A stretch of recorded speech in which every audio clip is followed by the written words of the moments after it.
Ya, ya. Oke, bisa tenang. Assalamualaikum warahmatullahi wabarakatuh. Waalaikumsalam. Waalaikumsalam warahmatullahi wabarakatuh. Kami dari kelompok 5 akan mempresentasikan materi yang berjudul Sistem Ekonomi Pasar. Sebelum presentasi, saya ucapkan terima kasih kepada dosen kita yang terhormat, yaitu Ibu Vika Indira Asri, yang telah memberikan kami kesempatan untuk menyampaikan materi tersebut. Saya perkenalkan terlebih dahulu anggota kelompok saya.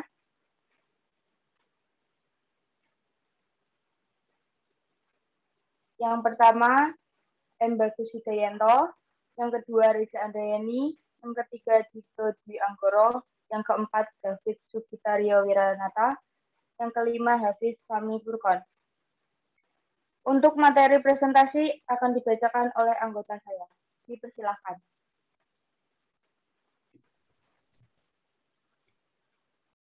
Satu, pengertian sistem ekonomi pasar.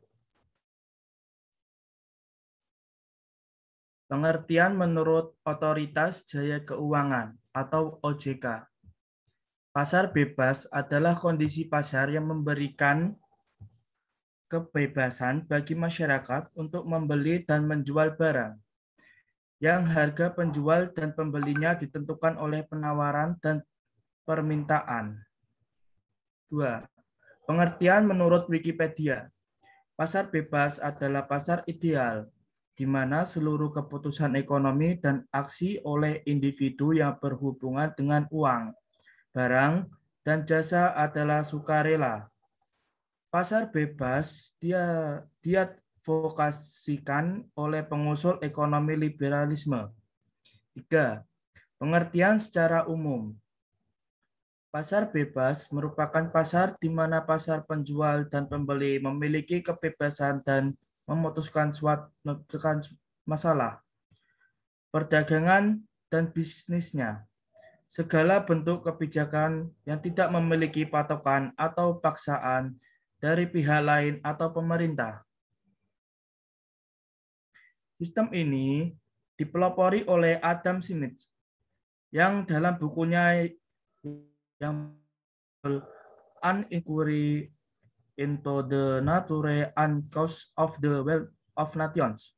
Sistem ekonomi pasar terasa berlaku adalah suatu sistem ekonomi di mana harga barang dan jasa ditentukan oleh pasar terbuka, di mana hukum penawaran dan permintaan dapat berlaku dengan bebas.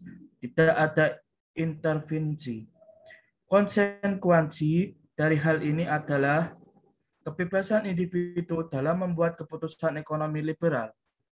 Kemudian individu dapat memiliki hak milik atas faktor produksi dan beroperasi untuk keuntungan dirinya atau kapitalis. Nomor 2. Karakteristik. 1. Setiap individu berhak untuk memiliki alat produksi dan bebas melakukan kegiatan perekonomian. 2. Setiap orang memiliki hak untuk berusaha dan bersaing antar sesama pelaku ekonomi. 3. Campur tangan pemerintah dibatasi, namun pemerintah mungkin melakukan intervensi untuk mencegah terjadinya monopoli. 4. Setiap harga-harga barang di pasar ditentukan oleh permintaan penawaran secara bebas. 5. Setiap kegiatan produksi yang dilakukan bertujuan untuk mendapatkan keuntungan dan perilaku ekonomi dapat mengambil keuntungan sebesar-besarnya. 6. Modal memiliki peran yang sangat vital dalam perekonomian. 7. Banyaknya muncul pengusaha dan kreatif dan inovatif. 8. Sarana dan fasilitas umum tersedia karena ada inisiatif masyarakat.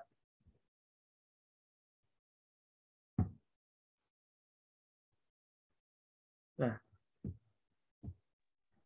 materi yang ketiga, kelebihan dan kelemahan.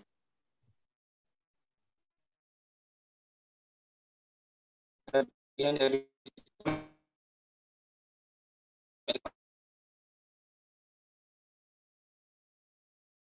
Ekonomi pasar ini yang pertama, penawaran.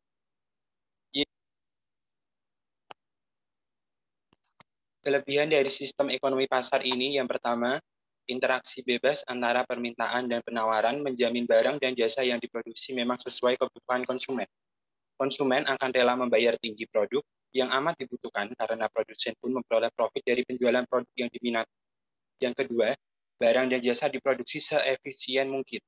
Maka, semakin produktif suatu perusahaan akan semakin produktif pula pendapatan yang diperoleh. Yang ketiga, inovasi diakui dan dihargai. Konsumen menyadari produk baru yang kreatif akan memenuhi kebutuhannya dengan cara semakin baik dan kualitas semakin meningkat. Yang keempat, kemajuan teknologi membuat suatu inovasi cepat diketahui banyak orang, termasuk pesaing. Kondisi ini justru menggiatkan perekonomian. Inovasi yang satu disusul inovasi yang lain. Yang terakhir, iklim investasi terus berkembang. Perusahaan sukses akan berinvestasi di perusahaan papan atas lainnya.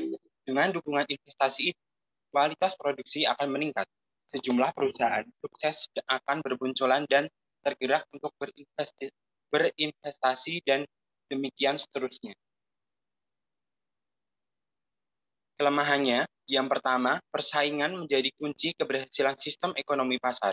Namun, sistem ini tidak melindungi kalangan yang tidak kuat dan mampu bersaing seperti para pemodal kecil, dan juga warga yang memiliki difabilitas. Akibatnya, partisipasi warga dalam persaingan menjadi kurang.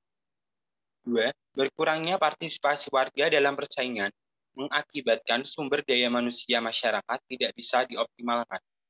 Yang ketiga, kalangan yang sukses dalam persaingan akan menikmati kesejahteraan. Sebaliknya, kalangan yang gagal dan tidak ikut dalam persaingan akan semakin terbuka munculnya persaingan tidak sehat yang selalu dimenangkan oleh kalangan pemodal besar.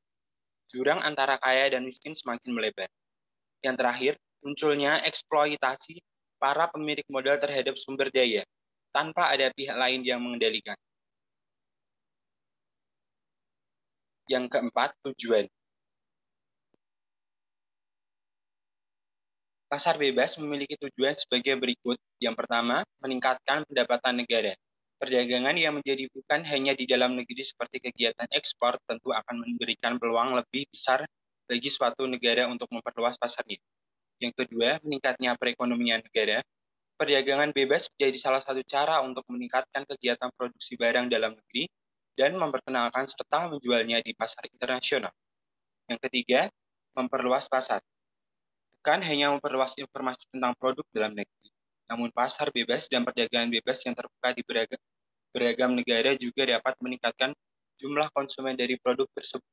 Bahkan, suatu produk ada yang mungkin lebih laku di negara lain dibandingkan di dalam negeri itu sendiri. Yang keempat, memenuhi kebutuhan dalam negeri. Keberadaan pasar bebas memungkinkan masyarakat untuk memenuhi kebutuhan suatu produk yang tidak bisa didapat di dalam negeri dengan melalui kegiatan impor. Yang terakhir, memperluas peluang transfer of technology. Pasar bebas dapat membuka terjadinya transfer of technology. Melalui pasar bebas, negara berkembang dapat ikut merasakan serta memanfaatkan teknologi dari negara maju yang pasti sudah lebih canggih.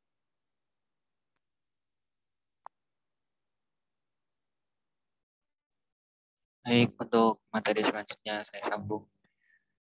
Nomor 5 yaitu manfaat sistem ekonomi pasar.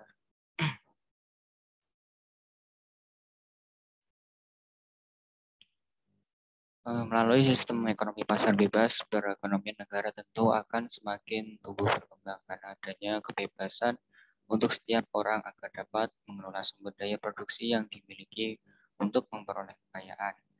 Hal ini tentu juga akan meningkatkan kreativitas masyarakat serta produsen untuk menghasilkan produk-produk yang berkualitas agar bisa bersaing di pasar internasional.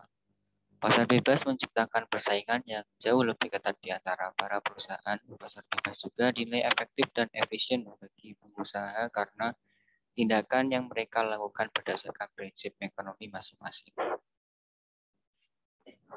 Yang selanjutnya yaitu nomor 6, fungsi sistem ekonomi pasar.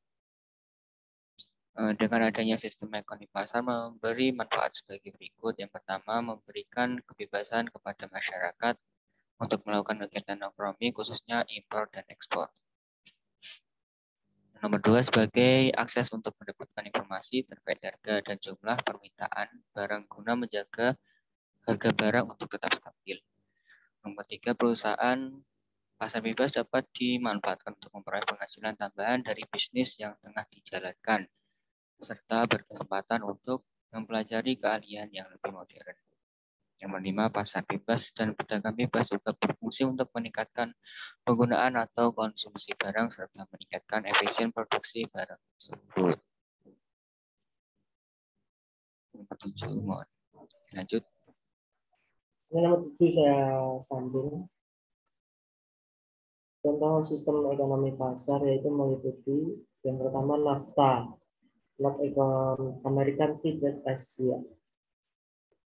Adalah sebuah sistem perdagangan bebas di Amerika Utara yang didirikan pada tahun 1994 dan mencakup Amerika Serikat, Meksiko, serta Kanada.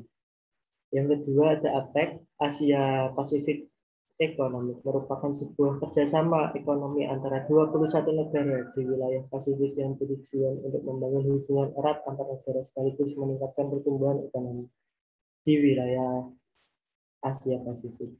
Yang ketiga ada EU, European Union atau Uni Eropa, adalah perjanjian besar, janjian pasar bebas yang terjalin di antara 28 negara di bawah kawasan Eropa. EU ini bertujuan untuk memudahkan keluar masuknya barang dari tiap anggota negara guna meningkatkan perekonomian negara masing-masing. Yang kedua ada MIA, Masyarakat Ekonomi Asia, merupakan pasar bebas yang ada di Asia Tenggara dengan anggota negara yang berasal dari ASEAN. Pasar bebas ini memungkinkan terjadinya proses penjualan barang dan jasa antar anggota tanpa dikenakan tarif. Yang kelima ada NAFTA, Cina ASEAN Free Trade Asia. Sesuai namanya, pasar bebas ini adalah perjanjian perdagangan antara Cina dengan negara-negara di ASEAN. Organisasi ini mengatur kerjasama antara anggotanya agar dapat melakukan kegiatan perdagangan bebas tarif. Contoh untuk di Indonesia sendiri ada ekspor impor. Untuk sekarang kegiatan ekspor di Indonesia belum dikenakan biaya, masih 0% dan tidak bisa menjamin untuk kedepannya bisa buat ditambahkan biaya untuk biaya ekspor. Untuk sementara di Indonesia transaksi impor itu sudah dikenakan tarif biaya pajak untuk menekan impor dari luar dari dalam dan meningkatkan persaingan dalam negeri sendiri. Artikel ini dikutip dari buku Mikroekonomi Teori Pengantar edisi ketiga dan Kamus Tokopedia dan Ekonomi Keuangan Ekonomi Pasar. Terima kasih.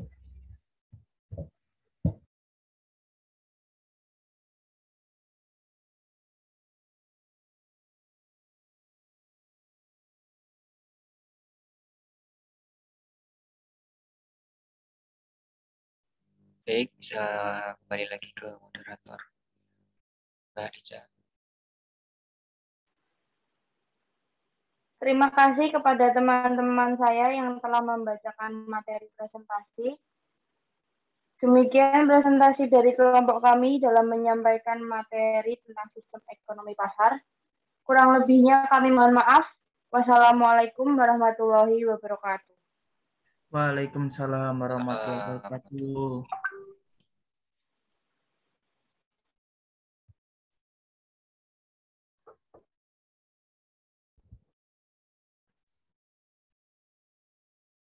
Wes tahu lagi. Selesai.